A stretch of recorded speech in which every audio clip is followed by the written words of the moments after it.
Indigo, what exactly was that video you sent me earlier? It's really puzzling. Why on earth are my belongings being taken out of my house? This is incredibly confusing. And by the way, when did you even come back home? Both Sam and I thought that you were gone for good. Oh, is it really so strange for me to return to my own home? You know, I find it quite amusing that you think that way. You really are a strange one, aren't you, Trudy? I must say you are truly failing in your role as a daughter-in-law. If a woman can't fulfill her duties as a wife and manage a household, then what value does she have? That's why I think you're completely useless. Honestly, a parasite of a daughter-in-law who relies on her in-laws should just pack up and leave. No, that's not fair. I was just at my family home to take care of my father-in-law. I wasn't there to be a burden on you. Did you even get the complete story from Sam, and do you really understand what's going on? Are you seriously looking down on me right now? You must be lacking in common sense and just plain rude. And let's not forget your father is currently in the hospital. He's not even here, right? If you don't kick out this leech who is using my family as an excuse to stay here, it's going to become a serious problem. Oh, I see. So this is your true intention, isn't it? You just want to get rid of me, don't you? Of course, I've practically left all the household chores to Sam. I thought you would have known that. Well, I'm working too, you know. I have my own job and responsibilities. How dare you, a part-time employee, act so high and mighty? Sam is a full-time worker. Don't you see the difference? A woman should learn how to manage the household well before she even finishes her compulsory education. It's just common knowledge. How can you be so ignorant of this? No, I actually don't know about that. Well, I'm definitely not a full-time worker, but I'm also not just a part-timer either. In fact, I heard Sam talk about this situation before. I thought you would know. Oh, really? I might have heard it, but I completely forgot. Honestly, it's quite embarrassing for a woman to boast about her job, after all. Not to mention having Sam speak on your behalf. That's just downright pathetic. Anyway, I threw away all your belongings while you were out. You can't come back anymore. I've made up my mind from now on. I don't want you to get involved with my family at all. Just stay away. Oh, is that so? All right, I understand. Well, take care of yourself then. I guess this is how things are now. Don't ever think about coming back here again. Oh, and when it comes to the divorce papers for Sam, make sure you send them through the mail. You absolutely must do it. It's important that you follow through on that. You think it's easy to just walk away from everything, don't you? You can't just toss away years of commitment and family bonds. What you're doing is cruel and unfair. I'm just doing what's necessary. You know as well as I do that this is what has to happen. Don't pretend that you care about the family when you're just a burden. How can you say that? You don't even understand the situation from my perspective. There is more to being a daughter-in-law than just following orders and managing chores. Family is about support and love, something you clearly lack. Oh, spare me the lecture. You act like you know everything, but your actions speak louder than words. You've shown me time and time again that you're not fit for this family. If you were truly committed, you wouldn't be so ready to throw it all away. You know what? I'm done with this conversation. You have made your feelings clear, and I see you for who you truly are now. Just remember, the door swings both ways.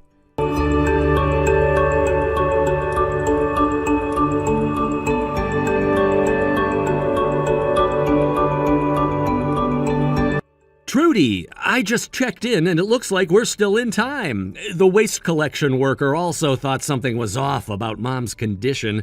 He said that everything has been kept as is, and once he finishes his work, I'll go pick it up.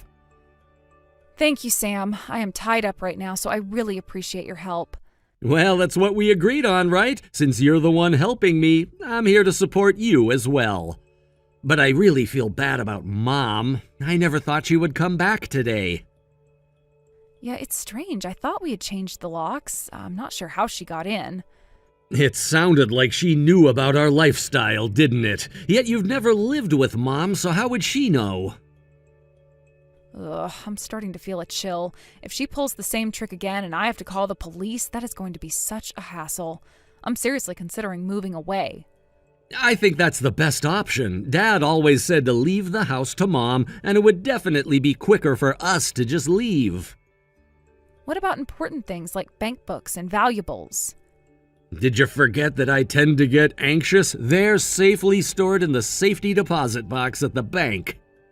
You're amazing, Sam. I love you with all my heart. What was that? But seriously, I'm sorry for dragging you into all of this. It's because I've been so useless. It's fine, really. I'm doing this because I want to, but there's just one thing I need your help with to teach her a lesson. Got it. What is it?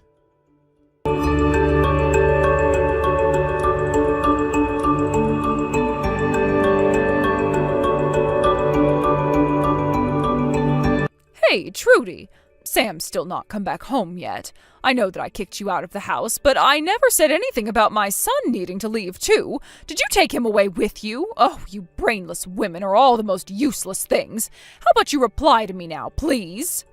Are you purposefully ignoring me right now, Trudy? Oh, that is unbelievable. Why did my little Sam have to choose a woman like you? I told you to reply to me right now.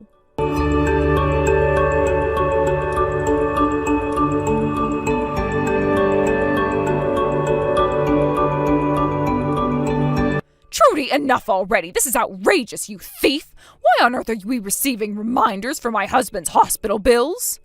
Oh, I see the reminders have finally arrived, but I'm not a thief, you know. It's quite unfair to say that. Actually, I was paying through bank transfers, so calling me a thief is more about the fact that payments are just overdue. What? Overdue? Is something wrong with Sam? Oh, no, Sam is just fine. He's perfectly healthy and doing great. I don't understand. Then why is this happening? Why, you ask? Oh, it's because I've been paying my father-in-law's hospital bills up until now. What? But your father told me to stop getting involved completely, so I've ceased the payments. Why on earth? Why are you the one paying in the first place? I specifically asked Sam to handle that. Well, you know, end-stage cancer treatments and hospital bills are extremely high. Sam suggested it, but it seems your father-in-law never had insurance. At his age, being in his 60s, the out-of-pocket expenses are still significant. Plus, the extra charges for a private room can really add up, and despite having no chance of recovery, he keeps demanding treatment. Honestly, the salary of a full-time worker in his 20s like Sam isn't enough to cover it all. So, what have you been doing up until now? You're just a part-timer, right? I'm actually the president of a company that works with Sam's company. What? I'm not a part-timer. I'm on the side of hiring as a business owner. And fortunately, my company is doing quite well, so I have the financial means to help out. No way! You've got to be kidding me! I assure you it's true. Didn't Sam tell you about this at all? I thought he was just making a joke, something a bit too straightforward for him to say. Ah, I see. So you're the type who doesn't listen to the details, huh? Shut up! It's just that it's hard to bear knowing my daughter-in-law is a company president and earns more than I do. How could I possibly tolerate that? You really have some biases, don't you? Honestly, we don't care about any of that. I mean, I'm not very good at anything besides work, so I leave all the household chores to Sam. But let me tell you, he makes delicious meals, cleans, and does the laundry with such care, and he's always so calm and soothing. I've always wanted a husband like him. You're not bragging about him, are you? Oh, my apologies for that. This is why I had to make an agreement with Sam. He supports our daily life, and in return, I handle all the financial matters. This means I take care of my father-in-law's hospital bills completely. So, what does that mean? The sudden marriage between you two was because you pressured him with money? You are completely misinterpreting this. We'd been dating long before that, you know, but due to your father's hospitalization, things got tight and it became difficult to spend time together. I was the one who proposed, saying I'll cover all the costs, so let's get married. So, you're saying that what I said is nearly correct? What I'm trying to convey is that love is definitely a part of our relationship, Indigo. I can't believe this. I don't want to believe it. How about you actually sit down and listen to your son for once? Don't just interpret everything to suit your own narrative. Understand what he is truly trying to convey. This is ridiculous. You're saying all this while acting like it's so simple. You have no idea how complicated this is for us. I understand it may seem complicated, but trust me, it's not as difficult as it appears. Sometimes we need to face hard truths and accept them. That's part of growing, don't you think? Accept what? That my son's life is being dictated by money and your decisions? You think it's right for me to just stand by and let this happen? Look, I'm not asking you to stand by idly. I'm asking you to realize that you need to let him make his own choices. He's an adult now, and he deserves to live his life the way he sees fit, without your constant interference. But I'm his mother! Isn't it my duty to be concerned about him, to want the best for him? Of course, but wanting the best doesn't mean controlling every aspect of his life. Sometimes the best thing you can do is to support him, even if it's hard for you to accept. What do you even know about my feelings? You think this is easy for me? I'm not saying it's easy, but you're not the only one going through this. We're all trying to navigate these difficult waters. We're family, and that should mean something. Family? You think this is what family is supposed to look like? This isn't what I envisioned for my son's life. Perhaps it's time to reconsider what family truly means. Family should be about love and support, not about control and resentment. Maybe it's time to rethink your approach.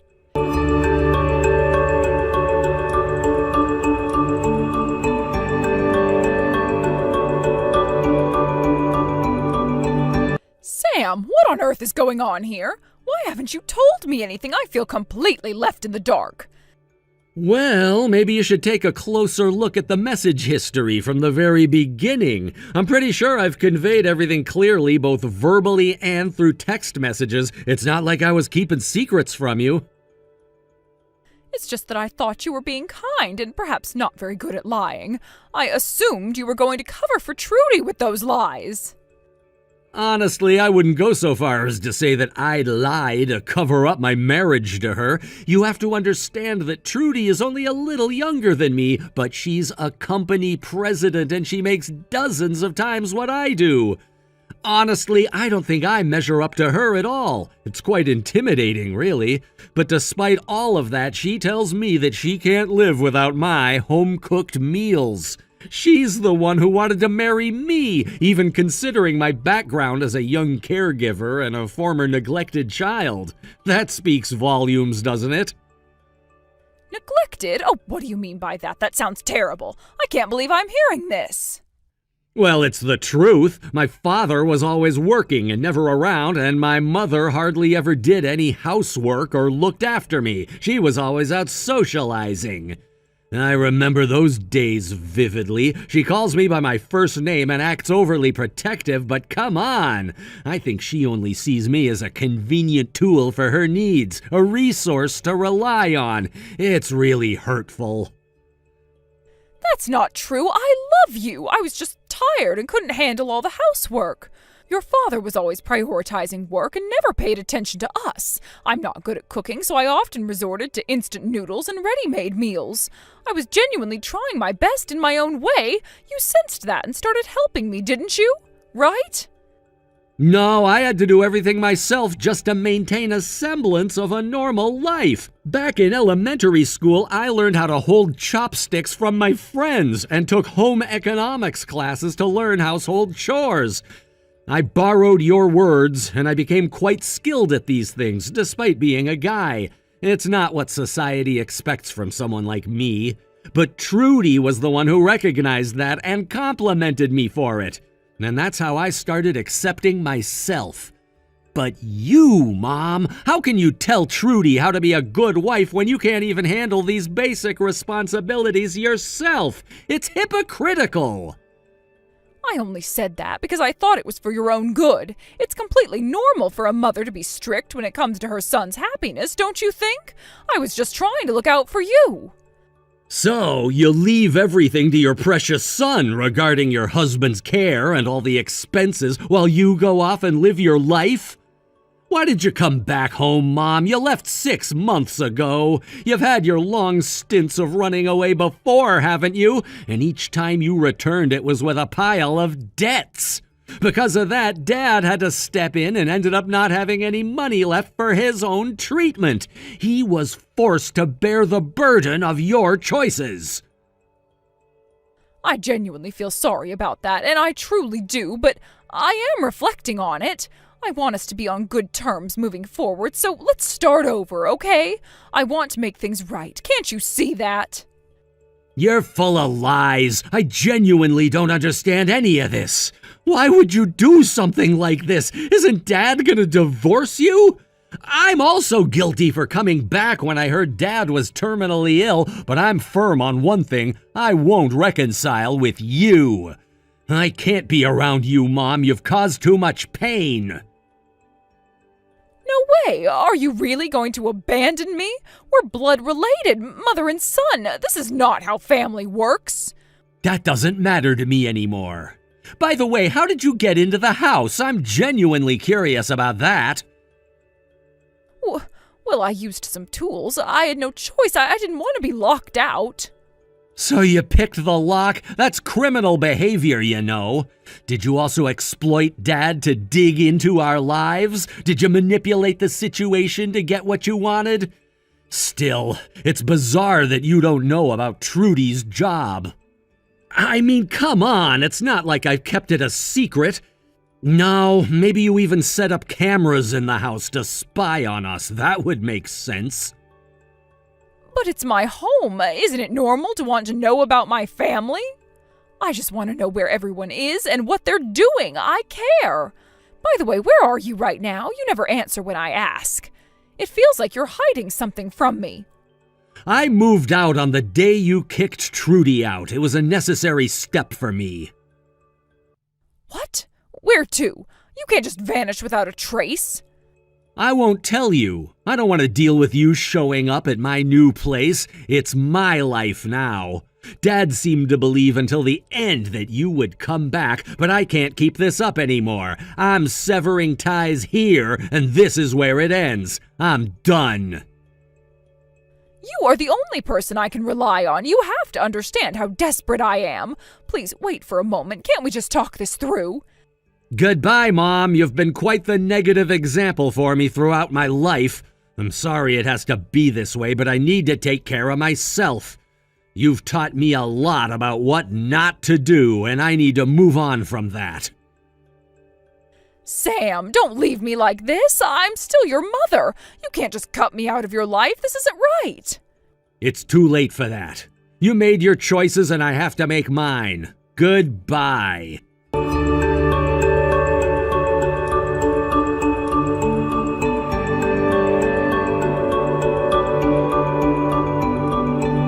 What on earth were you thinking when you sent that video just now? Why are you in such a beautiful house, you and Sam? It's obviously a mansion. Oh, I just wanted to let you know that the items you've sent for collection have been safely retrieved. I thought this might be a good way to inform you about that and also to showcase the new place. It's quite similar to what you did, isn't it? What do you mean similar? You've stolen Sam away from me. Well, if you didn't want to lose him, maybe you should have treated him with a bit more care and respect. What did you just say? Look at me. I've always been told by men that I lack charm because of my personality.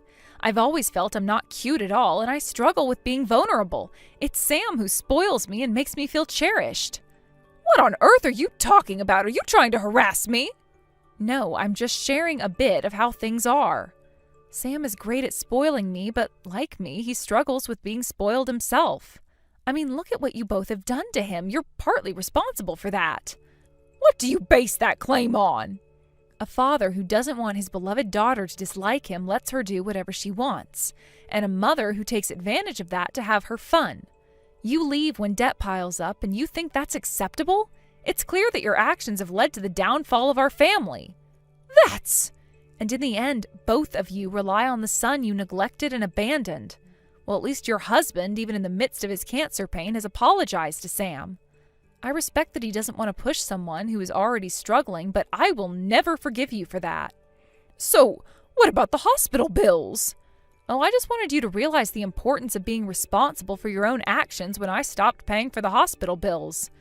Don't worry, I'll make sure to transfer the payment later. Well then...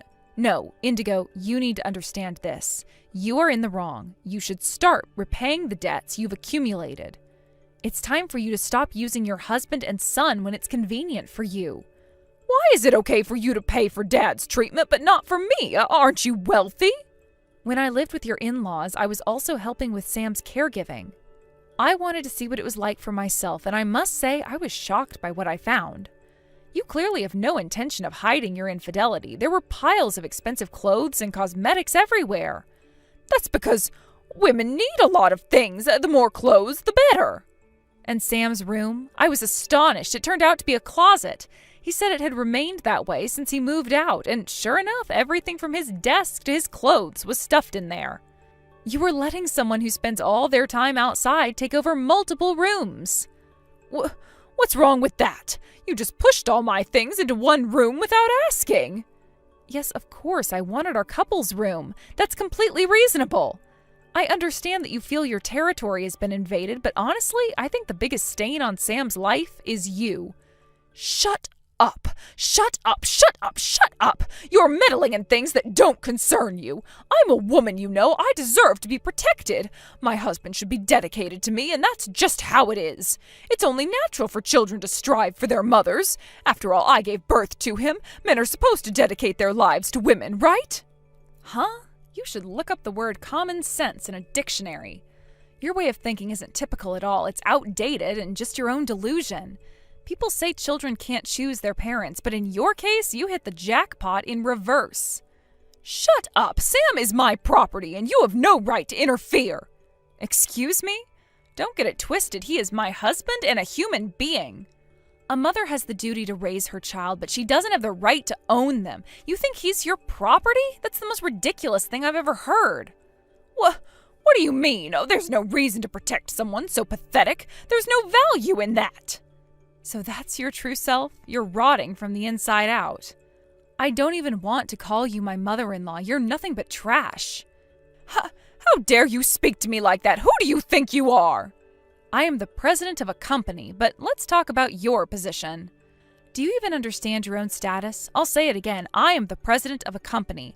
I was the one paying your husband's hospital bills, and I'm also your son's wife. If Sam says he wants to cut ties with you, then I will cut ties with you as well. Wait a minute. What about my debts? What will happen to my life? I don't care. You're a stranger to me. You can sell your possessions or your house to repay what you owe. Good luck with that. Thank you for your time. You can't just abandon me like this. You don't understand. Indigo, let's get one thing straight. You need to start facing reality.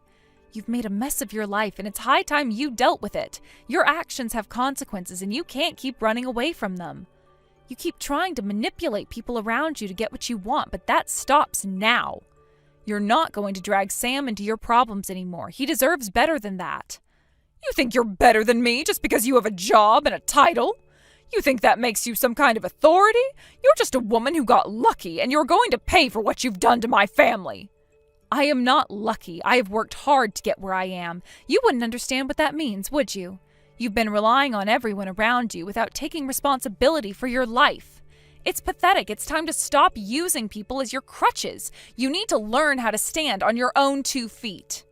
You're overstepping your bounds. You don't get to lecture me about anything. I've had enough of your nonsense. Just because you think you've got it all figured out doesn't mean you have the right to dictate my life. This isn't about dictating your life. It's about opening your eyes. You're living in a fantasy, and it's time to wake up. You're not the victim here. You have hurt people, and you need to take responsibility for your actions. That includes your husband and your son. If you don't start doing that, then you'll only find yourself more isolated and alone. You're wrong. You don't know anything about me. You think you're so smart, but you're just playing house with my husband. He was mine first. You don't get to come in and act like you're the one who deserves him. You need to understand something very important. Love isn't something you can claim like a trophy. It's earned and nurtured, and right now I'm the one who is doing that. You let Sam down, and now you expect him to just come running back to you? It doesn't work that way. You're going to have to face the truth that he's happier without the chaos you bring. No, you're not taking him away from me. I refuse to let that happen. I am his mother, and I'll fight for him. You think you can just sweep in and take everything from me? This isn't a fight you can win. It's about what's best for Sam. And right now that means giving him the space to thrive without your negativity. You need to let go of your possessiveness and understand that he is his own person. He's not a toy you can control or a prize to be won. It's time for you to back off and realize that you've pushed him away, and you have to own that. You don't get to dictate my life or my relationship with my son. I am still his mother, and I won't just let you take him away from me. You can't force me out of his life. Maybe not, but you're making it a lot harder for yourself. You have to understand that if you continue to behave this way, it will only lead to further alienation from him. No one wants to be around someone who only thinks about themselves and their own needs.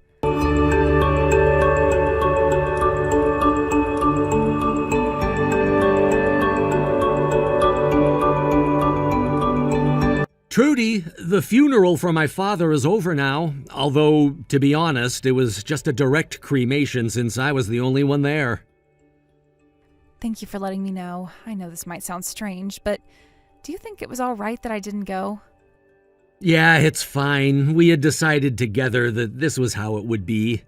When the reality of his impending death really set in, he got scared and opted for life-prolonging treatments. This ended up putting an even bigger burden on everyone involved, so he asked that we keep the funeral low cost. It feels a bit too late for such considerations, though. Still, in those final moments, he expressed his gratitude towards you.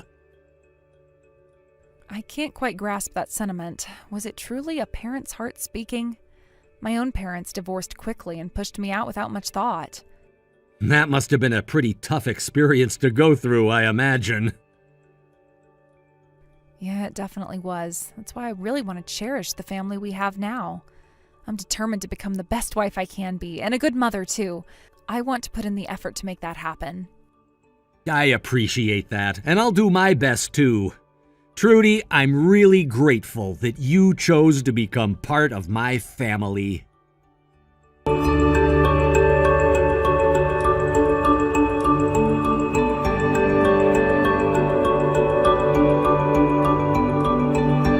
Sam decided to renounce his inheritance rights to his father's estate and chose not to see his mother. It was a difficult decision, but one he felt was necessary. The truth was, his father's savings were already depleted, and there wasn't much left for him to inherit in any case. However, the house that Indigo had been left was soon to be put on the market. It seemed likely that she had been unable to pay off her debts, leading to the foreclosure of her property. The gossip from the neighbors suggested that Indigo had even spent a few nights camping out in the park, struggling to cope with her sudden change in circumstances. Then one day, it was said that she was picked up by a black luxury car and whisked away to an unknown destination. This revelation left me feeling a mix of concern and disappointment. I couldn't help but sigh, realizing that she had probably been drawn into darker circles, perhaps trying to escape her financial woes or find a way out of her situation. Meanwhile, my life with Sam has been quite the opposite. Our newlywed life has been going smoothly, and I am grateful for it every single day. I'm treated to delicious home-cooked meals every day, which is a far cry from the chaos that surrounded me before. It's hard to describe how relieving it feels to be free from the burdens of a toxic family environment. Being away from that difficult dynamic has given me the space to focus on building my life with Sam, and for that I am genuinely thankful. I know that there are still many people out there struggling with their family ties, battling the complexities that come with blood relations. It's a harsh reality that many find themselves in, and I hear about it often from friends and acquaintances who still are entangled in their own family dramas. Blood relations can be incredibly troublesome and yet somehow profoundly strong. It's fascinating how family ties can exert such a powerful influence on our lives, pulling us in directions we might not wish to go. The expectations, obligations, and emotional weight that come with being a part of a family can be a double-edged sword. In many ways, family can offer support and love, but it can also become a source of pain and conflict. For me, I am finally able to forge my own path without the toxic influences of my past weighing me down. It feels liberating to create a space for myself and Sam, free from the shadows of our parents' mistakes and issues. I often reflect on my upbringing and how it has shaped me into the person I am today. I'm determined to create a nurturing environment for my own family. Should we decide to expand it in the future, Sam and I talk about our hopes and dreams. And it feels so good to be able to envision a future filled with love, laughter, and understanding. The contrast between my old life and my new life with Sam couldn't be more pronounced. Where once there was a confusion and conflict, there is now clarity and peace. I want to embrace this newfound freedom and make the most of it. I understand that life can change in an instant, and I want to cherish every moment I have with Sam. The bonds we create are the ones that truly matter, not those formed by mere blood. I feel fortunate to have found someone who understands me and supports me wholeheartedly. As I watch Indigo's situation unfold from afar, I can't help but feel a sense of relief that I've moved on. While I hope for her well-being, I recognize that I can't allow myself to get caught up in the turmoil of others. I have my own life to live and love to cultivate. In the end, the ties that bind us are often not as straightforward as they seem. The complexities of family can be overwhelming, but I am learning to navigate my own course. I hope that others in similar situations can find their own paths to freedom and happiness, just as I have. After all, it is the relationships we choose that often define us far more than those we're born into. Thank you for watching and listening. We hope you enjoyed the video. Don't forget to like this video and subscribe. Also, feel free to leave a comment about what you thought of the story. We look forward to seeing you at the next story. Could you please take a bit more care with your appearance? Every time I see you at home, you're always dressed so sloppily. You have your messy hair tied back in some lazy bun, wearing those frumpy glasses. Is it any wonder you still don't have any grandchildren for me? At this point, I'm better off having my son find another woman to have kids with on the side and then having her move in with me. Carla, that's because those are the days when I'm not expecting to see you. I'm wearing what's most comfortable to work in. Besides, I've asked you several times already, please stop coming into our living space unannounced. If you actually told me you were coming in advance, I'd be able to get myself ready and you wouldn't have to see me like that. Excuse me, I'm only thinking about how to make our shared living arrangements more comfortable for everyone. For example, yesterday when I checked your refrigerator, it was practically empty. I figured you must be struggling, so I was kind enough to bring over some homemade food for you, wasn't I? A little gratitude wouldn't kill you, you know. And as I've told you before, we really appreciate your concern, but we've asked you repeatedly not to do that. We have our own rhythm and way of doing things, and while we appreciate the gesture, showing up whenever you feel like it is honestly quite disruptive for us. What did you just say? Oh, how dare you talk to your mother-in-law like that? Here I am, always thinking about you two and how to make your lives easier, and this is the thanks I get? If you can't even appreciate a simple favor, maybe you should try handling everything yourself. You're the wife, after all. You should be the one taking care of everything without needing any outside help. We buy groceries according to our needs, planning everything carefully to avoid waste.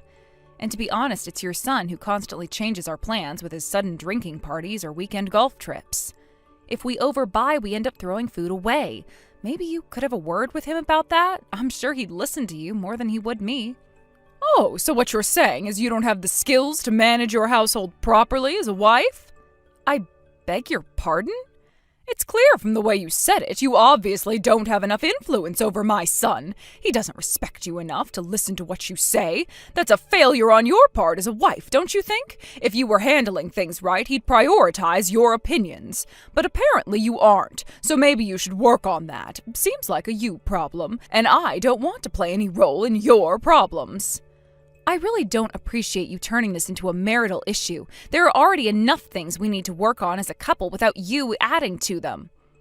Oh, I see how it is. You're trying to blame me now, huh? Am I the one causing all your problems in your marriage? I'm not saying that directly, but yes, if we didn't have these constant conflicts with you, things might be a little smoother between me and your son. How dare you? Oh, you really are the worst. I have no idea what my son ever saw in you. You are disrespectful, ungrateful, and honestly, you're not even trying to be a good wife. You can't even give him children. You are a failure as a woman, plain and simple. I still don't understand why he chose to marry you. Children? You really have to bring that up? I didn't think it was necessary to go there. Of course I have to. My son is still young, successful, and honestly, he could do a whole lot better than you. He's attractive and doing well in his career. Men only get better with age, after all. Meanwhile, you've just let yourself go. You're too comfortable assuming that just because you're married, you don't need to make any effort anymore. You think you can waltz around the house in your frumpy glasses and lazy hair looking like a total slob? A man like him will get tired of you and leave in no time. I guarantee it. He's probably already thinking about leaving you. Wow, so you're just saying whatever comes to your mind now. All right, I'll take your advice to heart then. That's right, you better, because sooner or later he's going to realize that he deserves better. He doesn't have to be stuck with a woman like you. Maybe it's time he finds someone who can give him what he needs. A real wife who actually cares about how she looks and can give him a family. You know, someone who can fulfill the role properly. You're just dragging him down. I wouldn't be surprised if he comes to his senses and asks for a divorce. In fact, I'm almost certain he will. A divorce? Is that really necessary to bring up? It's only natural. Men don't settle for less, especially not men like my son. He has options. He could easily find a younger, more attractive woman who can give him children. He's got a future ahead of him, and you're just holding him back. You're the one who should be preparing yourself for when he walks out the door. It's only a matter of time. He'll want more than what you're giving him. Well, that's certainly an interesting perspective. I suppose I'll keep that in mind then. Thank you for the heads up.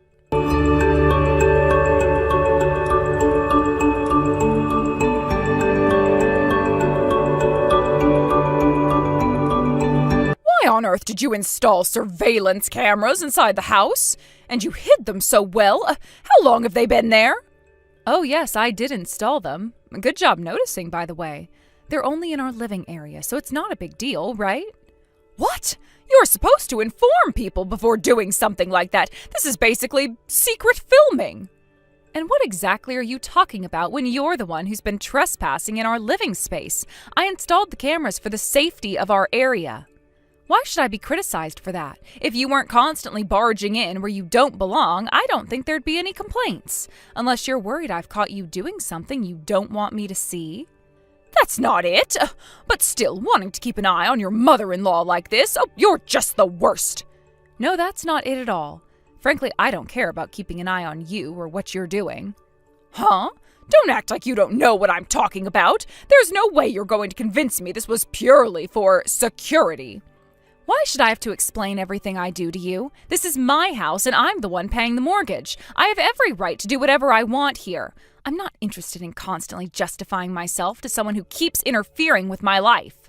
Don't act so high and mighty just because you're paying $400 for the mortgage. We'll take over the payments and you, the outsider, can leave this house right now. Wait, are you serious? Of course I am, and not only that, you'll be divorcing my son, too. Start packing your things and get out of here. Okay, it's actually $4,000, but fine, I'll do as you ask and leave. But remember, it's your son who will be the one suffering from the divorce. Oh, don't you dare say something so ridiculous. Don't ever show your face around here again. Understood.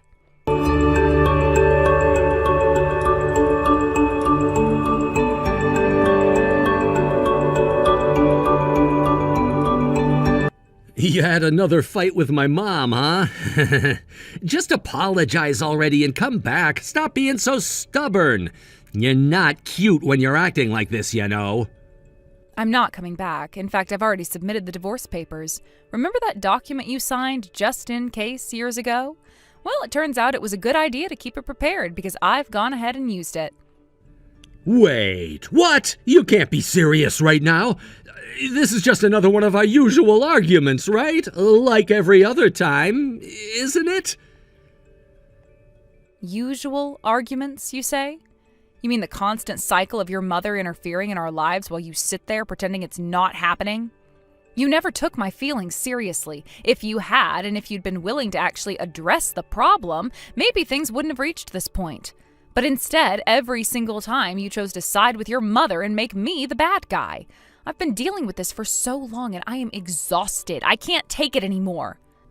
Come on, hold up a second. Everyone has issues with their in-laws. It's just how things are, right? Every family has to deal with mother-in-law problems. You can't expect everything to be perfect. This isn't something so special that we can't just work through it like everyone else does. Why couldn't you just handle it yourself?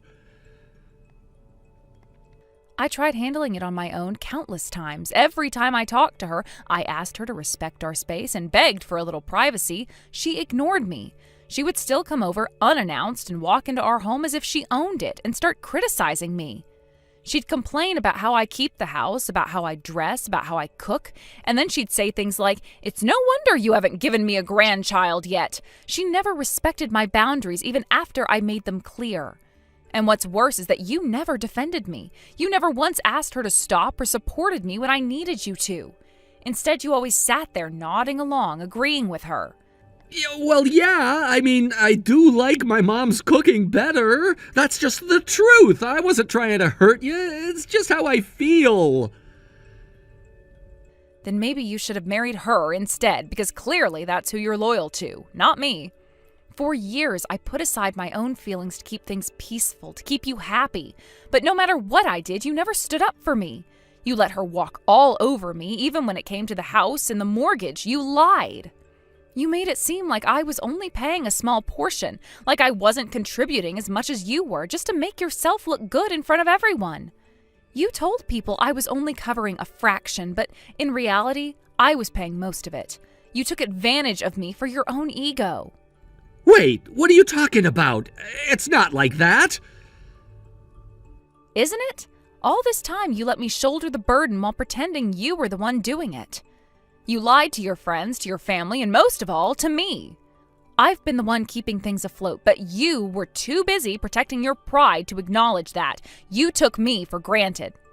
Okay, listen, I get it. I've messed up, but I'm being serious now. I want to fix this. We can still work things out. We can move past this. I need you. I can't do this without you. Don't throw away everything we've built together. Please don't leave me. So, now that you're in trouble, you're starting to feel the pressure of everything I've been dealing with. You suddenly realize you need me. Now that the money situation has gotten serious and you can't handle it alone, I finally matter.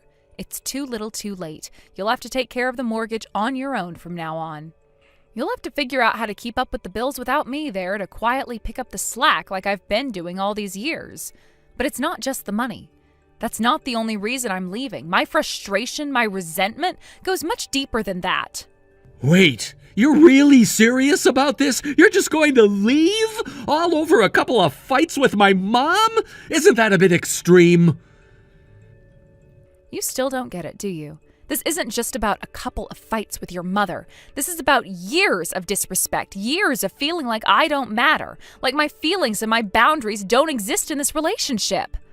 I have had enough, and you standing here asking me to fix things when you should have been the one doing it all along is proof that you'll never change.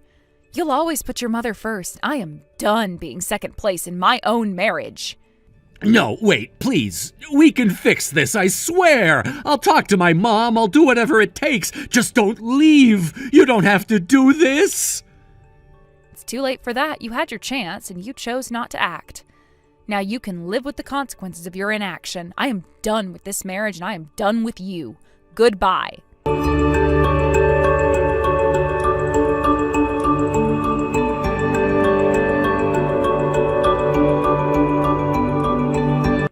Lily, I heard everything from my son. I was really surprised to find out that it was all just my misunderstanding.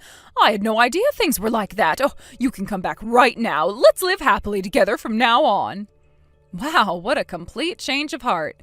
I can really feel the family blood in this. You say I can come back? Oh, there's no way that's happening. With this, I've finally gained my freedom. But really, I didn't know anything. My son told me that you only pay $400 for the mortgage each month, and I believed him. I thought that was the truth all along. That's impossible. Are you suggesting that your son is paying for more than just that? I can't believe that. I mean, that's what I heard from my son. He's quite capable at work, and he even attracts attention from women there. He's been bragging about how much he earns, saying that he only makes his wife pay $400 a month, like he's some kind of hero. I never thought that could be a lie. From the sound of it, Andrew is quite the liar then.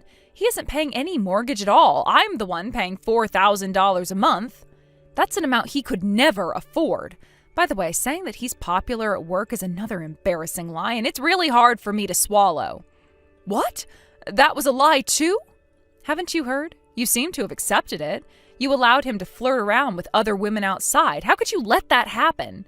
That's... Did you perhaps hear that the women he's involved with are from his workplace? Yeah, but... Wait, are you saying that's not the case? No, it's not. I see now. That's why you've been nagging me so much while also allowing Andrew to date those other worthless women. The reason you first accepted my marriage to your son was that I'm an educated person, not some party girl. I thought it was strange how you seemed to approve. Wait, what do you mean? My son told me he was being pursued by cute young girls at work, and he even asked for advice because he couldn't turn them down. He said that at home you're just a dried-up woman, so it's understandable that he'd be tempted by those young girls. I see. Well, your son sounds like quite a fool, then. What did you just say? Your son is a man blinded by young, cute girls throwing everything away for them. He has no idea what he's lost. So, what does that mean? The woman Andrew is actually dating is just some random girl. She has no education or anything else, just looks. Apparently she works nights to make money. I'm sure she's the type with very little professional integrity. I think your son is the only one seriously infatuated with her, and she's probably playing him like a fool. Wait, are you saying it's that pathetic? No, I was surprised too, but I actually appreciate you for helping me realize this. It's almost comical how blind I was, and I'm thankful for your unwitting help in seeing the truth. My help? What do you mean by that? You said to me, "Don't be too comfortable just because you're married to him, dried-up woman. You'd better prepare yourself to be thrown away soon." Didn't you? You hinted at divorce and mentioned how Andrew is so popular with women. You probably meant to put me down, but it actually served as a great trigger for me to realize his infidelity.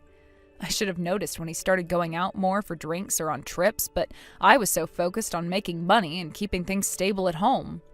So you mean it was because of me that you ignited your realization? Yes, that's right. Looking back, I really wish you hadn't been so arrogant. I worked hard to pay the mortgage and support that man's life while being mocked by a mother-in-law who made my life miserable. I was concentrating on my job every day to provide a good life for all of us, but here I was being called a dried-up woman. So, you think those cute young girls fit you all, right? That must be why you're so quick to dismiss me. I had no idea that's what it was. We are the victims here. If my son hadn't told so many lies, it wouldn't have come to this. If I'd known the truth, I would have been much kinder to you. No, I think it's too late for that now. You accepted that your son was enjoying his infidelity and looked down on me. You're just as guilty. How can you play the victim now? Or are you thinking of abandoning Andrew and coming back to me just to suck more money out of me? Do you think that would work? I'm really sorry. I truly regret what my son has done. I will make sure to talk to him about his wrongdoings. So I want you to come back.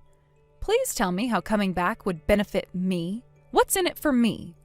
Well, I could at least cook for you. I could make sure you have good meals every day.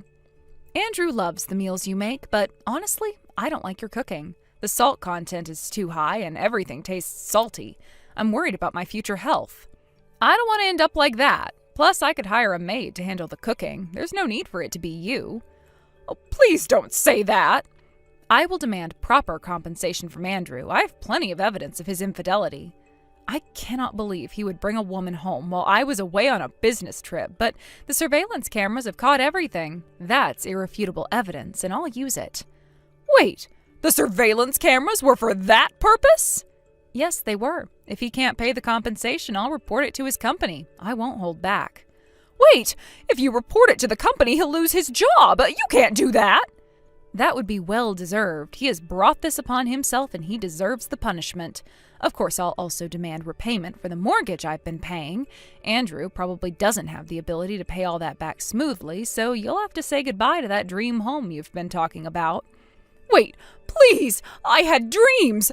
You said before that I wanted a home where we could all live happily, have grandchildren, and enjoy a happy life together. I've treated you coldly until now, but it's because I felt you weren't doing anything for that.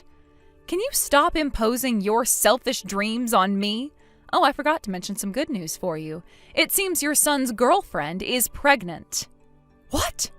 According to her, it's Andrew's child, but since Andrew has refused to marry her, it looks like she'll only be asking for child support. She seems to be the kind of woman skilled at living a low life, squeezing money from foolish men bit by bit. For you, it's the long-awaited first grandchild, so congratulations. No! If he continues to be involved with that woman, it'll ruin his life.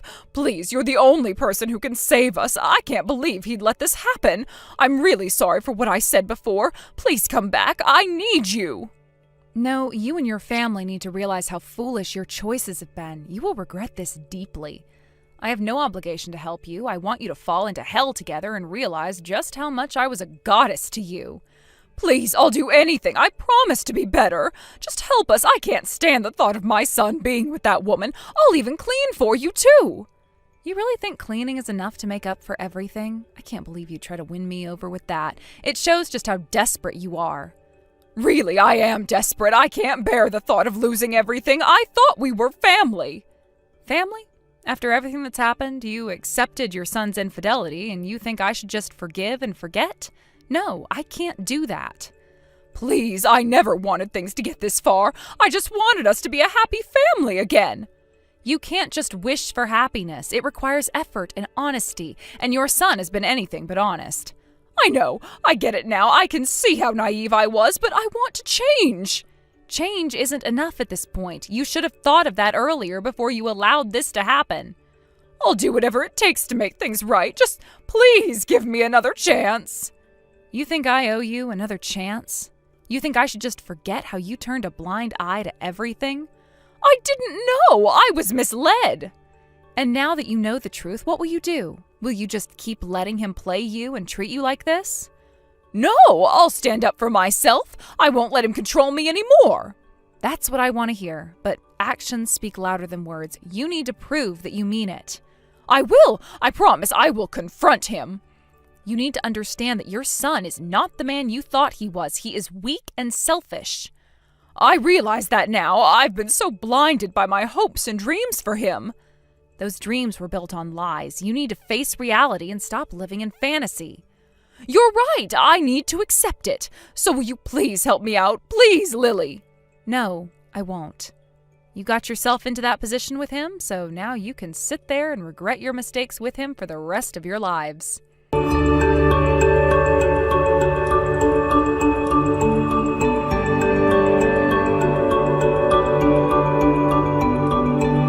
My husband, as I suspected, found himself in a complete panic when he could no longer manage to pay the mortgage. The financial strain became unbearable, and it escalated to the point where his salary was garnished due to unpaid debts. He was overwhelmed with stress, anxiety, and despair as the reality of our financial situation hit him hard. I watched him grapple with the consequences of his actions, feeling helpless yet aware that he was the one responsible for this predicament. In the meantime, I took decisive action regarding his infidelity. I decided to report his unfaithfulness to his employer, believing it was necessary to expose the truth. This choice was not made lightly. I understood the implications it would have on his career. However, I felt a sense of control returning to my life after enduring the pain of betrayal. Reporting him meant that his reputation at work would be significantly damaged, and I was ready for the repercussions that would follow. The fallout was immediate. His reputation at work suffered tremendously, and he quickly became the subject of gossip and scorn among his colleagues. His inability to perform well in his job prior to this revelation only made matters worse. He was never particularly good at his work. In fact, he had often struggled to meet even the most basic expectations. The news of his personal failings made it impossible for him to maintain any semblance of respect among his peers. Colleagues who had once been sympathetic to him and began to voice their frustrations openly, and the humiliation was palpable. With his work situation deteriorating rapidly, he found himself essentially losing his place in the company. Although he experienced a significant pay cut due to his lackluster performance, he had no choice but to continue working there. The reality was harsh. He could not quit because he had no other options for income. This meant that every day he dragged himself to work, feeling defeated and unwanted. The stress must have been excruciating, knowing that he was not only failing in his marriage, but also in his professional life. During this tumultuous period, I had to reflect on my feelings for him. There was a time when I found his slightly airheaded nature charming and even endearing. I appreciated the carefree attitude he brought to our lives, believing it added a sense of fun. However, as the reality of his actions sank in, I began to realize that I had completely misjudged his character. I failed to see the warning signs and choose poorly when it came to selecting a partner. This painful experience has become a crucial lesson in my life, highlighting the importance of being discerning in relationships and understanding the deeper qualities that make a good partner. In terms of material consequences, the fallout from this situation was significant. My husband and his family were forced to sell their house, which had once been a symbol of stability and success. They were left with no choice but to liquidate their assets to pay off debts and settle their financial affairs. I heard that they're now living in a rundown, dilapidated place that can hardly be compared to their previous home. The contrast between their past life and their current living conditions must be stark, serving as a constant reminder of the consequences of their choices. Amidst all this turmoil, my mother-in-law has been directing her frustrations toward her son, blaming him for the collapse of their once stable life. The tension between them has escalated into a serious rift, leading to a strained and contentious relationship. Their home, which should have been a sanctuary, has now become a battleground of anger and resentment. It's sad to see a family torn apart by the very actions that should have brought them together. In the wake of these challenges, my mother-in-law has found herself in a position where she must earn her own living expenses. The days of relying solely on her son for support are long gone. She's taken on a part-time job, working tirelessly every day to make ends meet. This drastic change in her life must be difficult to adjust to, as she may have once enjoyed a comfortable lifestyle that no longer exists. She now navigates the world of work, grappling with the daily grind that she had perhaps avoided for a long time. It's ironic to think that the dream of a happy life in their ideal home surrounded by family has now become a distant memory for them. The aspirations they once held dear have been replaced by the harsh realities of their situation. I can't help but feel a sense of satisfaction knowing that their choices led them down this path. They created their own mess, and now they must face the consequences. While it may sound harsh, I sincerely hope that my husband never finds happiness for the rest of his life. It may seem cruel, but I believe it is essential for him to experience the repercussions of his actions. He's caused so much pain and suffering, not only to me, but to everyone around him. There must be accountability for what he's done, and I wish for him to understand the weight of his decisions. As I reflect on the entire situation, I realize that the lessons I've learned from this experience will stay with me for a long time. I will carry these lessons into my future relationships and endeavors, ensuring that I do not repeat the same mistakes. The aftermath of this situation will continue to unfold, and I will be watching closely to see how it all plays out. I have no doubt that there will be more challenges ahead for my husband and his family. They'll have to navigate their new reality and face the consequences of their actions every single day. Although I might not be involved in their lives anymore, the memories of what transpired will linger in my mind as a reminder of how far I've come. As I think about the future, I realize that life goes on, and I must focus on my own path and well-being.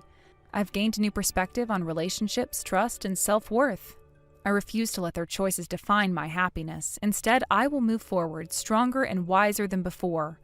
I owe it to myself to embrace the lessons learned and use them as stepping stones to a brighter future. In closing, I wish my husband well, not because I harbor any residual feelings of affection, but because I believe everyone deserves a chance to reflect on their actions. However, I will not be there to support him in any way. He must face the consequences alone, without my assistance or pity. This chapter of my life has come to a close, and I am ready to start anew. The journey of healing will take time, but I am determined to rebuild my life. I will surround myself with people who uplift and inspire me, leaving behind the negativity and toxicity that once held me back. I look forward to embracing new experiences, finding joy in the little things, and creating a life filled with love, respect, and happiness. In conclusion, the lessons learned from this tumultuous chapter have shaped me into a stronger person. I've realized the importance of self-worth and the necessity of surrounding myself with those who appreciate me for who I am. My husband's actions have led to pain and suffering, but they've also provided me with the clarity and strength to move forward with my life. I can only hope that he too finds a way to learn from his mistakes and grow as a person, though I remain skeptical. For now, my focus is on my own happiness and well-being. I will take this experience and use it as a foundation for a brighter, more fulfilling future. Thank you for watching and listening. We hope you enjoyed the video. Don't forget to like this video and subscribe. Also, feel free to leave a comment about what you thought of the story. We look forward to seeing you at the next story. Berkeley, I am so excited to meet you again tomorrow. It has been so long since the last time, and I want to hear you praising me while I'm in this dress. Of course, you don't actually have to praise me, but I do want you to see how lovely it looks on me now. Long time no see, Mercy. What kind of a dress are you talking about? What? I heard from Aunt Kay that you'll be coming to my wedding in the next couple of days. Your wedding? Hold on a second. This is the first time I'm hearing about one. What? Didn't she hand you the invitation that I gave to her?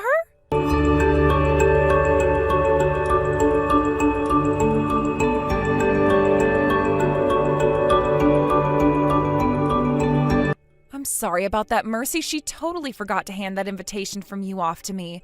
She accidentally threw it away with the rest of her trash. Oh, what am I going to do now?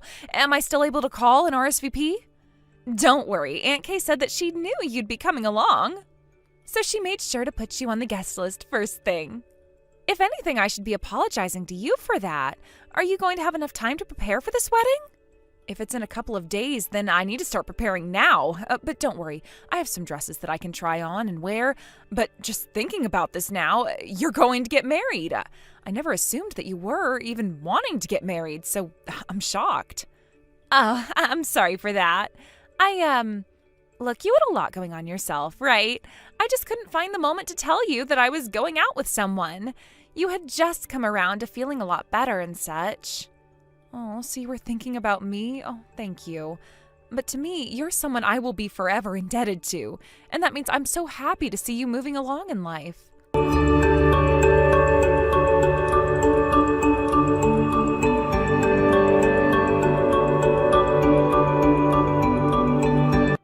Hey, what the hell are you doing at the wedding venue? Who is this? This is an unknown number. It's me, Matthew. Matthew? What do you want after all this time? It's not like I want to talk to you either, wasting time talking to some infertile baggage. You didn't even bother getting yourself checked, yet you blamed me for infertility and left me. Why would I ever want to hear from you again? What makes you think you can call me out of nowhere like this? Why are you getting so worked up, you freak? I'm the one who should be mad. You're the stalker. What are you talking about? I saw you at the wedding venue today. Today's my wedding, and there you were. What are you even doing here? It's creepy. You came to sabotage my wedding, didn't you? Wait, hold on a second. Why would I stalk you? That's disgusting. And wait, you're saying you're the groom? Yeah, that's right. Don't play dumb. You knew exactly what you were doing when you showed up. I didn't even know you were getting married. I didn't see the invite. Trust me, if I had known a loser like you was the groom. What are you babbling about? Showing up at your ex-husband's wedding uninvited? You're still pathetic. Still hung up on me? Stalker. I'm gonna call the cops. I'm here because I was invited by the bride's side. Wait, what?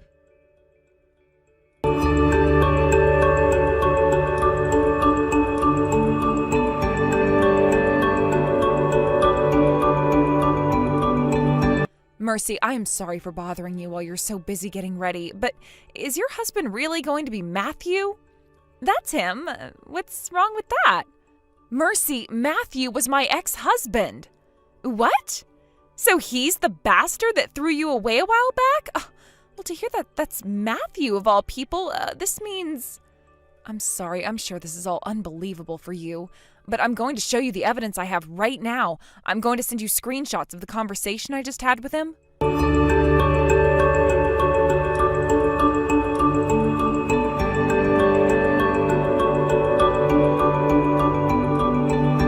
What the heck? How could you say something so cruel and not feel anything? It's unforgivable. He's the one who drove you into the ground, and now he says things like this? How could he? Thank you, Mercy. Oh, thank you for getting so angry on my behalf. Of course! I know how much you've suffered because of him. But listen, please calm down. Honestly, I think you really should reconsider this whole marriage thing, but what matters most to me is your happiness. What? It's been a year since Matthew and I got divorced, and the reason for our divorce was my infertility. But you're different from me, right? So at least talk things out with him first. I mean, maybe Matthew's changed for the better. That's impossible. He hasn't changed, not even a little bit. What? Oh, well, I really appreciate that you care so much about me, but at least, shouldn't I try to talk to him? There's no point. There's no reason to have a conversation with someone like him because, oh no, Berkeley, I'm sorry. I'm really sorry. I've done something terrible.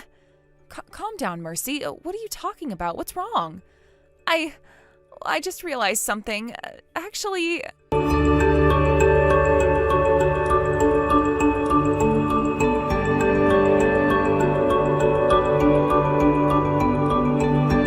Hey, you stalker! Get back to the wedding! Everything's ruined because of you! You're going to call me a stalker and report me, right? Well, I'm not going back. I don't want to see your face, and honestly, you probably should be relieved not to see me either. I don't care about your feelings. Mercy just made a speech about you and me, and now the whole wedding is ruined. You better come here and say it's all my fault. Scott did nothing wrong. You're the one at fault here. Right now, I am boiling with rage. Honestly, I'd love to see you suffer even more. What did you just say? I can understand divorcing me because I couldn't have children, but you said something far worse. You told me I was a woman who's done for, a useless human being with no purpose, and that's why we're getting divorced. Do you remember that? Well, yeah, what's wrong with that? Giving birth to children is the bare minimum responsibility of a woman. Yes, you're right about one thing. As a woman, finding out that I couldn't have children was devastating, but instead of comforting me, you stomped on me. Then you had the nerve to say, since I'm divorcing you over your defect, you better pay me alimony, you scammer. And then you took everything, my house, my money, everything. You even spread rumors at work labeling me as the infertile woman, and I lost my job because of it. I was drowning in despair back then, and yet you still think I'm the one to blame here? Of course, it's all your fault. Now get over here and apologize on your knees. Oh, and don't forget to pay me alimony. If you can't give birth to kids, then at least earn some money and contribute to society, you defective piece of trash. You haven't learned anything, have you? You're still the same disgusting person. I won't hold back against scum like you. I'll make you suffer, even more than you made me suffer. I will crush you completely, and I'll protect Mercy. You'll regret ever dragging her into this. Huh? What the hell are you talking about? Stop saying nonsense and just get over here already.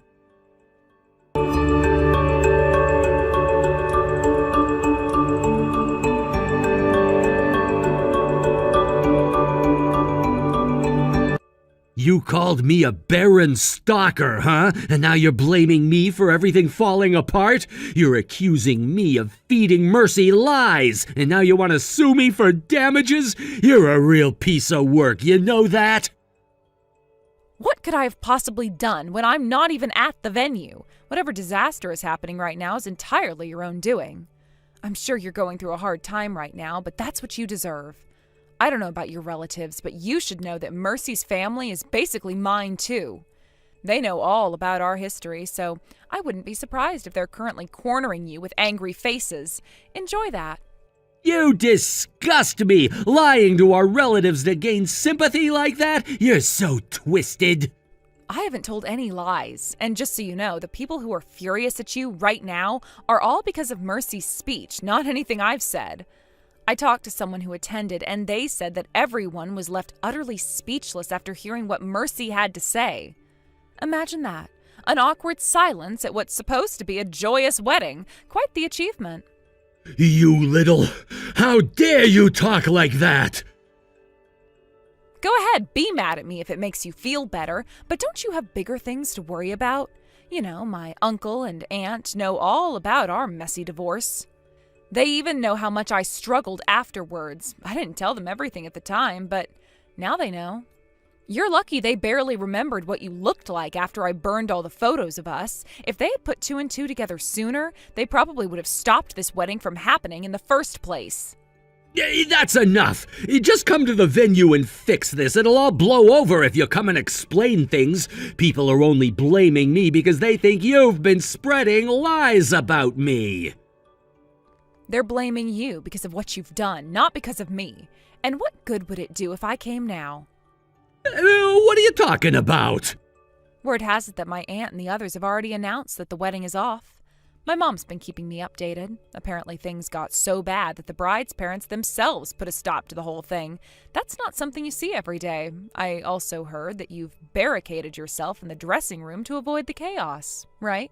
Yeah, that's right. Everyone's been ganging up on me, screaming and calling me names. Not a single person is on my side, so I had no choice but to hide in here. Even now, I can hear him shouting just outside the door.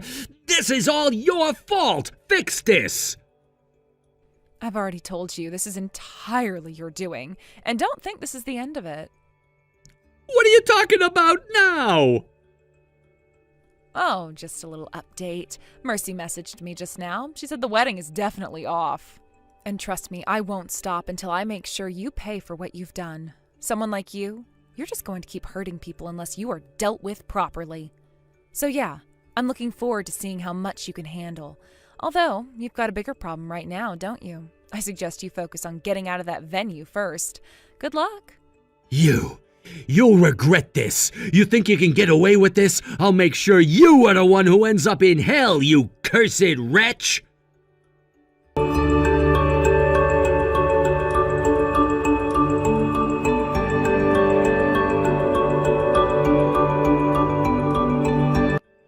Hey, why are you suing me for alimony? If anything, I should be the one getting paid.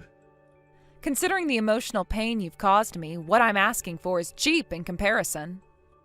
Are you kidding me? You ruined my wedding, so you should be paying me $100,000. What's with this outrageous amount?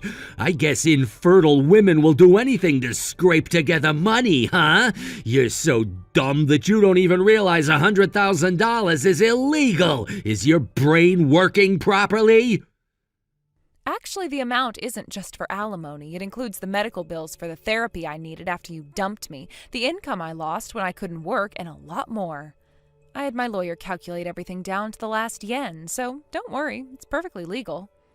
What? Didn't I tell you before? I was in complete despair. You dropped the divorce bomb on me after only 6 months of marriage. I told you, didn't I, that I wanted to take our time before having kids, but you didn't listen. You didn't care. Of course I didn't care. Your parents might have had the luxury of slacking off in life, but not me. I'm the eldest son. My family's been waiting for grandchildren for years. You think I had time to wait around?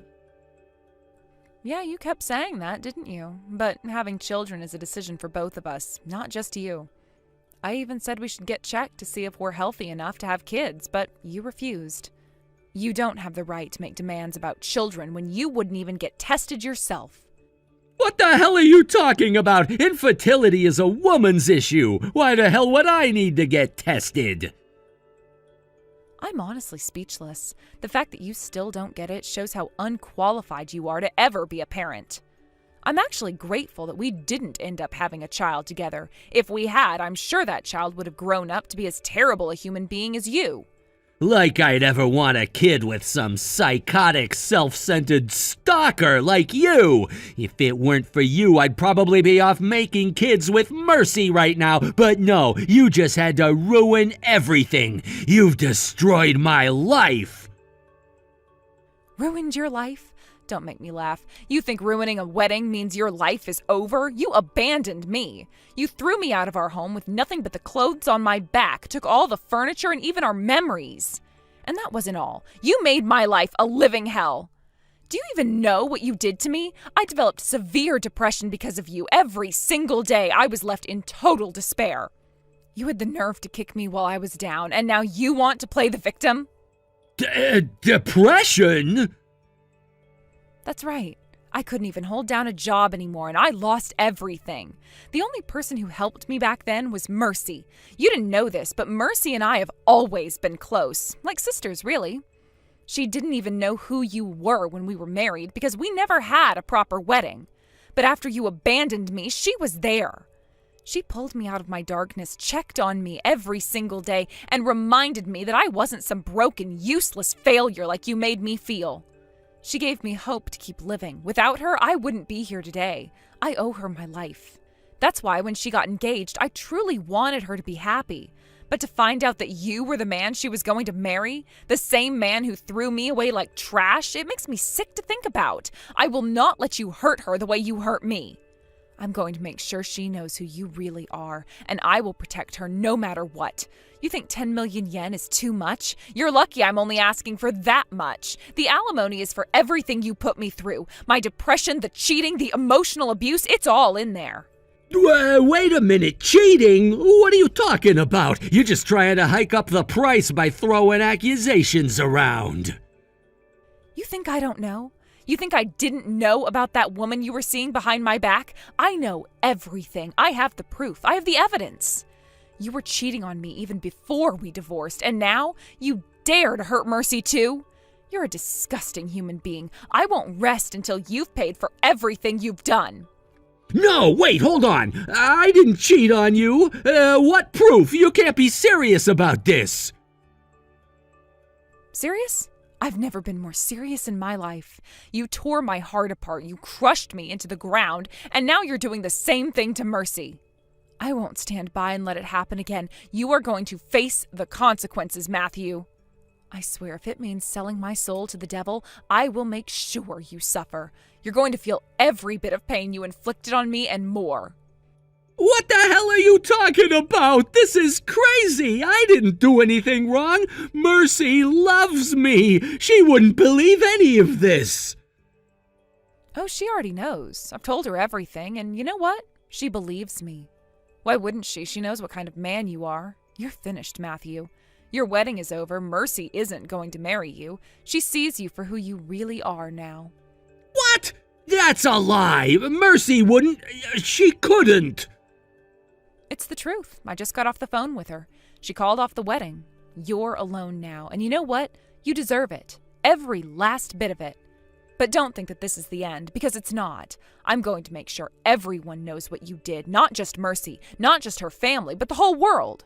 You're going to live the rest of your life in shame. You've destroyed enough lives, and now it's time you paid the price. You can't do this to me. I'll sue you. I'll take you to court for defamation. You'll be the one paying. You'll be the one living in hell. You think I care about your empty threats? Go ahead, try. I have more than enough evidence to bury you in any courtroom. I've already talked to my lawyer. You don't have a chance, and don't forget, you still owe me that $100,000. If you don't pay up, it's only going to get worse for you. This isn't over. I'll make you regret this. You'll see. I'll ruin you. I've heard enough. Go ahead and try. But just remember, you started this, and now you're going to finish it.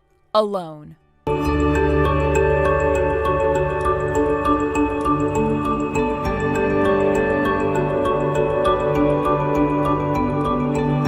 Mercy, help me. I'm in serious trouble. Berkeley's gone completely insane. She's screaming all sorts of nonsense and acting like a total maniac.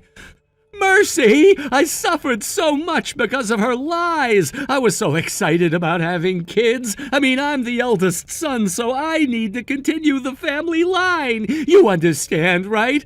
I'm a victim here too. Please help me. There's no way in hell I'm helping you, you scum. I will never, ever forgive you.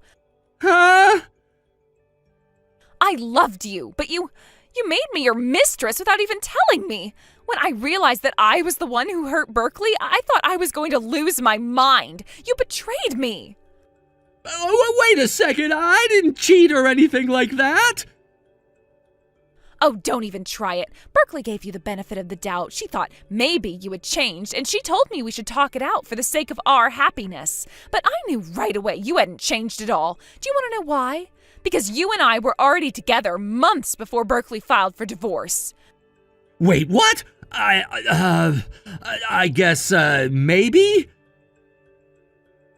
Oh, I remember dates really well. And I still have the pictures from when we went on dates. The timestamp on the photos was before Berkeley filed for divorce.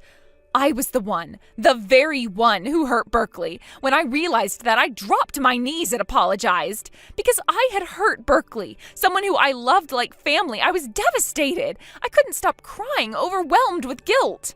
Because of you, I hurt someone I care about deeply. You're the real curse here. You bring nothing but misery to everyone around you.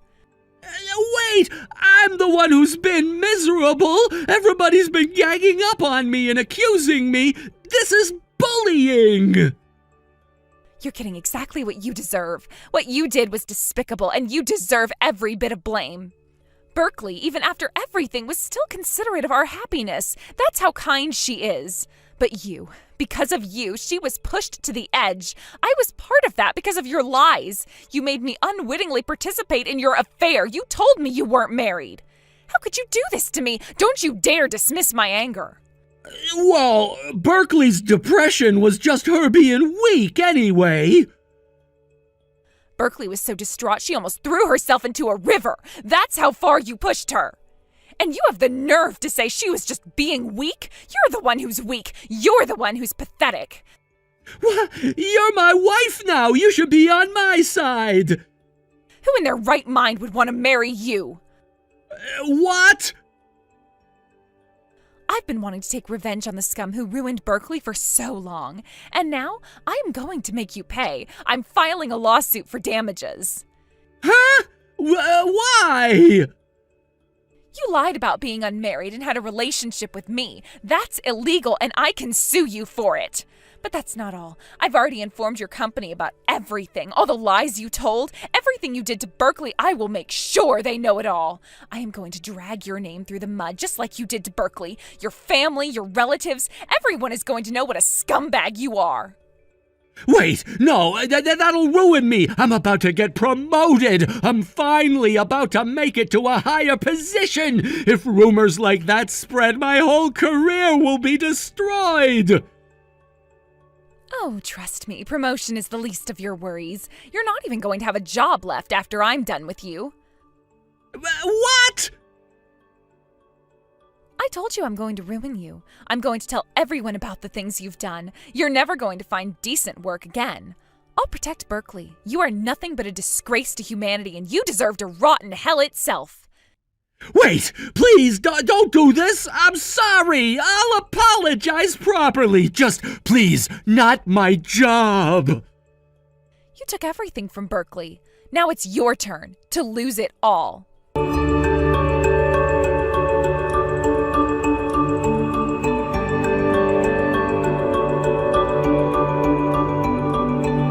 It seems that he's gotten into serious debt from multiple alimony claims. He's been forced to quit his job and is now scraping by with day labor in a rundown apartment. I see. Well, at least I was getting my alimony payments regularly, so I'm relieved about that.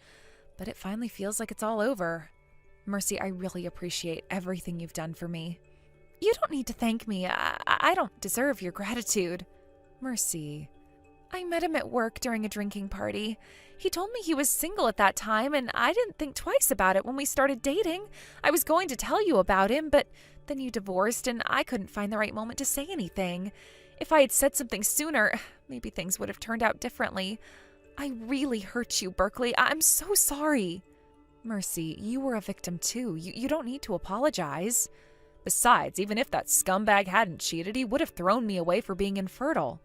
You saved me from that, and it's thanks to you that I'm alive today. But let's do this. As an apology, how about we go out for a nice lunch together? Consider it a kind of alimony payment for me. Huh? We haven't gone out together in a while, have we? Plus, I know you've been dieting for wedding preparations, right? You've lost weight and look really beautiful, but I know you love to eat. I've been craving a hearty meal myself. That's true. I've actually been holding back quite a bit in terms of eating for the wedding. I think it might be nice to indulge a little. Yes, that's the spirit. I can't wait for our next outing. Me too. It's been way too long since we had fun together. I really missed that. Let's make it a date then. I want to celebrate everything we've overcome and just enjoy ourselves for once. Absolutely. We deserve a day out where we can forget about everything and just enjoy good food and each other's company. I can't wait. You've been such a great friend through all of this, Mercy. I don't know how I would have made it without you. I'm glad to hear that, Berkeley. Just remember, you're not alone anymore. You've got people who care about you. Thank you. That really means a lot. After everything that happened, I thought I would be all alone, but knowing I have you by my side makes a huge difference. You've always been strong, Berkeley. Just take it one day at a time. Things will get better, I promise. I believe you. And after our lunch, let's plan more outings together. I want to make up for all the time we lost. Definitely. We can go to that new cafe that just opened up, too. I heard they have amazing desserts. Oh, I am definitely in for that. Let's treat ourselves. We've earned it after everything we've been through. Yes, we have. It'll be nice to laugh and talk like we used to. No more heavy stuff, just pure fun. Agreed. I'm looking forward to it. It's time to celebrate our friendship and our victories. Yes, together we can face anything. I'm so grateful for our bond. And I'm grateful for you. It feels good to have someone I can rely on again. Anytime, Berkeley. Just remember, I'm here for you no matter what.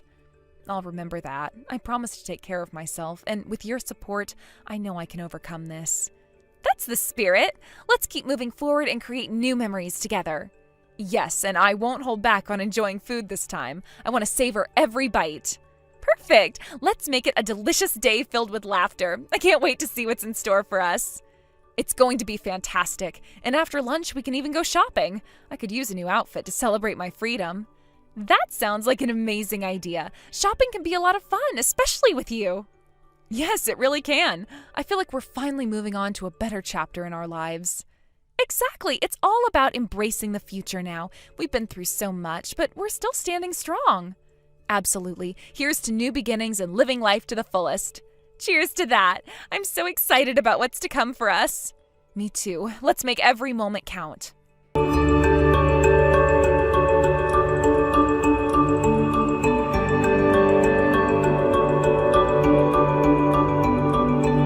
Matthew was arrested for breaking and entering as he tried to repay his debts. It's quite a dramatic turn of events for someone who once carried himself with such arrogance. After being released from jail, he seems to have fallen into even deeper trouble. Reports suggest that he borrowed money from some unsavory characters, and now he's working tirelessly from dawn until dusk just to keep up with his obligations. The rumors are that Matthew's true nature has been revealed. His tendency to look down on others has not changed, and as a result, he's found himself on the wrong side of some intimidating individuals. It appears that his haughty attitude and sense of superiority have finally caught up with him, leading to encounters with some rather scary guys. Word on the street is that he's been physically assaulted, likely as a consequence of his arrogance and inability to handle the pressure of his situation. Meanwhile, I've managed to repair my relationship with Mercy. Our bond is strengthened considerably, especially as we both share a common enemy in Matthew. The shared experience of dealing with the fallout from his actions has brought us closer together, almost as if we were allies in a battle against a mutual foe. Rebuilding my friendship with Mercy wasn't just about addressing past grievances. It was also about recognizing how much we've both been through now. We spent hours discussing our feelings, our struggles, and how Matthew's behavior has affected us. It was therapeutic to share our thoughts openly and without fear of judgment. I've learned that vulnerability can be a powerful tool for connection, and being honest about my feelings helped Mercy feel comfortable enough to share her own experiences. Mercy's been incredibly supportive throughout this entire ordeal.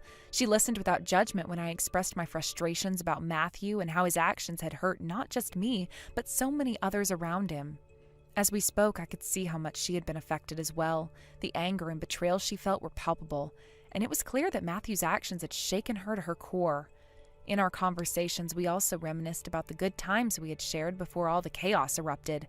We talked about the silly moments, the laughter we had shared, and the plans we had made that had been derailed by Matthew's selfishness. These memories acted as a balm for our wounds, reminding us of the joy that still existed despite the darkness brought on by Matthew's actions. One evening, we decided to meet for dinner at a cozy little restaurant we used to frequent. It was a way to celebrate our newfound friendship and to mark the beginning of a fresh chapter in our lives. As we sat across from each other, the ambience was warm and inviting, filled with the soft glow of candlelight and the aroma of delicious food wafting through the air. The conversation flowed effortlessly as we caught up on each other's lives.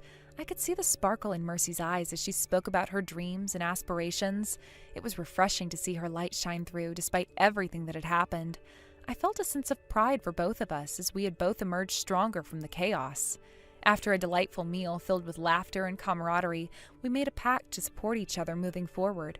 We vowed to always have each other's backs and to be there in times of need, and to celebrate each other's victories, no matter how small. It was a promise rooted in mutual respect and understanding, one that would carry us through whatever challenges lay ahead. In the following weeks, we made it a point to spend more time together, whether it was exploring new cafes, going for long walks, or simply enjoying movie nights at home. Every moment spent together solidified our bond. We found solace in each other's company, a welcome reprieve from the troubles that had once loomed over us like dark clouds. As we grew closer, I started to realize just how important Mercy had become in my life. She was more than just a friend. She was my confidant, my rock, and someone who understood my struggles in a way few others could. Together, we began to create new memories, each one a reminder that life continues to move forward despite the setbacks we face. On one particular weekend, we attended a local festival together. The vibrant colors, lively music, and joyful laughter filled the air, creating a sense of hope and celebration. It was a stark contrast to the heaviness we had both felt due to Matthew's actions. As we had wandered through the stalls, sampling delicious food and enjoying the festivities, I felt a sense of liberation. We laughed at silly games, tried our hand at some crafts, and even danced to a local band. In those moments, it was as if the past had faded away, and all that mattered was our friendship and the joy of the present. We took countless pictures, capturing the laughter and happiness we felt. Later that evening, as we watched the fireworks light up the night sky, I couldn't help but feel grateful. Grateful for Mercy's presence in my life, grateful for the lessons I learned, and grateful that I had someone to share these moments with. In that moment, amidst the dazzling display, I realized how far we had come from the darkness that had once enveloped us.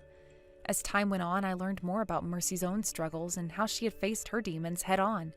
She shared stories of her resilience and determination, and I admired her strength even more. It was inspiring to see how she had taken the challenges thrown at her and turned them into opportunities for growth. We talked about our dreams and the paths we wanted to pursue. Mercy expressed her desire to start her own business, something she had always dreamed of but had been too afraid to pursue. I encouraged her to take that leap of faith, to believe in herself as much as I believed in her. It became a mantra for us. Believe in yourself. We would say it to each other whenever doubts crept in. It became our source of motivation, a reminder that we were capable of achieving greatness despite the odds stacked against us. As we continued to navigate our lives, I felt a sense of closure regarding Matthew. His actions had caused so much pain, but now they seemed like a distant memory. I had moved on, not just from him, but from the hurt and anger that had once consumed me. In fact, I started to feel compassion for him, recognizing that his choices had led him down a dark path. I hoped he would find a way to turn his life around, but I knew I couldn't carry the weight of his decisions anymore. My focus was on building a brighter future with Mercy by my side. Through this journey, I discovered the true value of friendship and support. Mercy and I had faced the storm together, and in doing so, we had both emerged stronger. The bond we had forged was unbreakable, built on trust, understanding, and a shared desire to uplift one another. As I reflect on everything that has transpired, I realize that life is unpredictable. It can throw challenges our way, but it's how we respond to those challenges that truly defines us. I'm grateful for the lessons learned, the friendships strengthened, and the hope that has blossomed in the wake of adversity. With each passing day, I look forward to what the future holds for both Mercy and me. Whatever challenges may come our way, I know that we will face them together, and that knowledge brings me a sense of peace and optimism. Our journey is far from over, but it is one I am excited to embark on with a friend who truly understands me. Thank you for watching and listening. We hope you enjoyed the video. Don't forget to like this video and subscribe. Also, feel free to leave a comment about what you thought of the story. We look forward to seeing you at the next story.